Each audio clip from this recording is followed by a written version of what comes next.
Ahsoka is a weird show. I have so many mixed feelings about it that it's weird. Now, I know with the thumbnail I'm gonna go like this is the best Star Wars show of all time. When I mean that, I don't really mean that. I think compared to out of all the Disney Plus shows, excluding Andor, it is. Because first off, I don't want to really compare every single piece of Star Wars media content to Andor. That's never gonna work.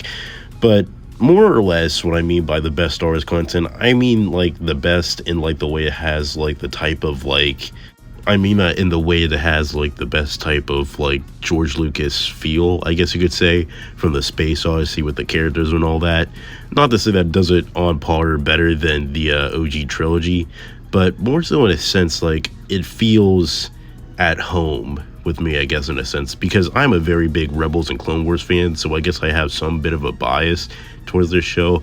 But I'm not having my rose-tinted glasses because it took me a while to put this video out because whenever I initially watched this, I had so many moments where I was so excited, cheering on, and I kind of now realize that this wasn't as good as I thought it would be. Because the thing is, if you see all the fan reaction, people go oh, they brought Anakin Skywalker back, they have C-3PO. I think it's great that they have all this fan service, but I feel like the fan service and the characters and all the imagery kind of just, I feel like not enough people are talking about the actual flaws of this show. And I think it's great that people are loving this show for all the fan reaction with all the characters and all that stuff. But I feel like with Dave Filoni here, he really relies too heavily on callbacks in his previous work than building something new, I guess, in a sense. Because every single plot point, everything that's established in this show was built upon from his previous works, which are, in my opinion, way better shows. Because the thing is this is a very slow show. Not to say that that's a problem. I mean, Andor was a slow show. Then again, I don't want to bring Andor into this, but I feel like for a show like this, it should have picked up the pace a little bit. I feel like at the halfway point, it really started cooking, but at the first chunk of it, it really wasn't going anywhere. And speaking of the show, Ahsoka herself, I feel like Ahsoka isn't really the main focal point of this show. Because I've been noticing this a lot with the Disney Star Wars content, is they have a main character that everybody loves and knows, and then just bring in some other character to basically be the main character of the show. Because Sabine really is the main character of the show. I'm really sorry to say it, but it's true.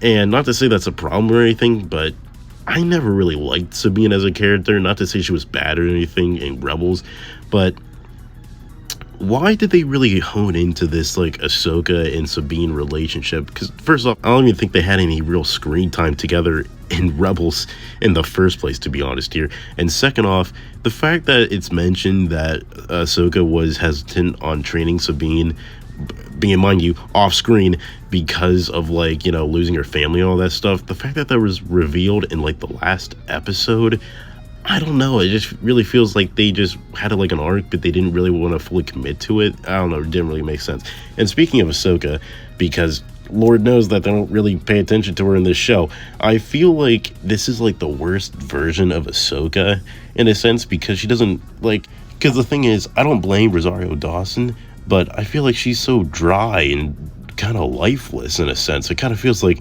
prequel acting, but, they say poetry sort of, they rhyme. Because the thing is, in Clone Wars and Rebels, she's such a very expressive and very great character. I know a lot of people are going to say, well, all this stuff that happened to her made her this way. And yeah, sure, you could go with that. But the thing is Rebels doesn't take that much long after, this show. So I don't really know what much really could have happened to her. What really could have affected her. The fall of the Empire? I don't really know. And really, besides that, the only real thing that this show really is new with is with Baylan Skoll and his apprentice. And I sadly feel like this isn't going to be touched on in this show ever again due to the unfortunate passing of Ray Stevenson. And I do want to make a separate video on Baylan Skoll because, by God, was he amazing in this show. Everybody else is so kind of bland. Well, no, actually, no, sorry, that's an insult to most of the actors. Okay, Ahsoka is very, bland in this show, but I don't know. I just feel like it's either like the directing or something. But like every other character is given like nothing to work with. With Balin Skull, he was given like everything. I don't know if he had like a different writer or someone else doing his work, but he was fantastic in this show. I feel like some of the other characters I wish could have got more screen time, like Hera, Jason, and all that, because I thought they were really good. I really wanted to see more of them. And I kind of like what they do with the Force in this show, how they make it seem more mystical in a sense. I like the fact that non-Force users can be able to tap into the Force, like how Hera was able to, like, you know, feel the presence of the lightsaber battles, or Sabine was able to use the Force. Not because I like her as a character, but I like the fact that it kind of shows anybody can really use the Force if they really hone their skills and try hard enough. I don't know, it just makes the Force seem more adaptable for everybody, I guess, in a sense. I really liked Ezra in this. I'm not gonna say Ezra was like my favorite character in Rebels. I know a lot of people hate him, but I don't know. I just kind of liked him a bit more than I did in Rebels. You know what? Scratch that. I hate season 1 and 2 Ezra. I like 3 and 4 Ezra. There you go. It was always a delight to see Chopper. He's one of my favorite Star Wars characters next to R2 and 3PO. But I really feel like this show really just focused on previous stuff, like I said before. The fact that they had, like, at the ending of this show with the Mortis arc from Clone Wars, I don't really know how I feel about that, because as a Clone Wars fan, I'm hyped about it. But for casual fans, how are they supposed to understand or care about this? Because I know, like, most casual fans don't really watch animation like that, which, by the way, I just want to say, if this show, I feel like, is so hard to understand if you haven't seen Rebels or Clone Wars, because they basically just drop you into this world with, like, no prior knowledge. And I know other Star Wars projects really just drop you in, but you need to have, like, an encyclopedia knowledge of this. Luckily, I do, but jeez, why is there so much stuff for casual view? I feel bad for casual viewers here. I feel like Dave Filoni just threw stuff at the wall and hoped it'd stick. Like, guys, look, we got Captain Rex. Guys, look, we have Anakin Skywalker. Hayden Christensen came back. Guys, we got Mon Mothma. We got C-3PO. Oh my god, guys, you know. And yeah, sure, I did, you know, the MCU soy boy reaction. I clapped and all that stuff. But really taking my time to understand this, yeah, it's cool in the moment.